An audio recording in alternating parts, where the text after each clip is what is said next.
पाकिस्तान में सोने की फी तोला कीमत में 4,700 रुपए का बड़ा इजाफा हो गया। ज्वेलर्स एसोसिएशन के मुताबिक सोने की फी तोला कीमत में 4,700 रुपए का इजाफा हुआ, जिसके बाद सोने की फी तोला कीमत 3,14,000 रुपए की बुलंद तरीन सतह पर पहुंच गई, जबकि 10 ग्राम सोना 4,030 रुपए के इजाफे से 2,69,204 रुपए का हो गया।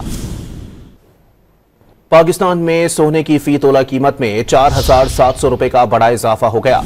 ज्वेलर्स एसोसिएशन के मुताबिक सोने की फी तोला कीमत में 4,700 रुपए का इजाफा हुआ, जिसके बाद सोने की फी तोला कीमत 3,14,000 रुपए की बुलंद तरीन सतह पर पहुंच गई, जबकि 10 ग्राम सोना 4,030 रुपए के इजाफे से 2,69,204 रुपए का हो गया।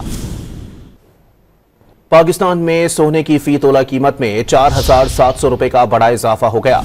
ज्वेलर्स एसोसिएशन के मुताबिक सोने की फी तोला कीमत में 4,700 रुपए का इजाफा हुआ, जिसके बाद सोने की फी तोला कीमत 3,14,000 रुपए की बुलंद तरीन सतह पर पहुंच गई, जबकि 10 ग्राम सोना 4,030 रुपए के इजाफे से 2,69,204 रुपए का हो गया।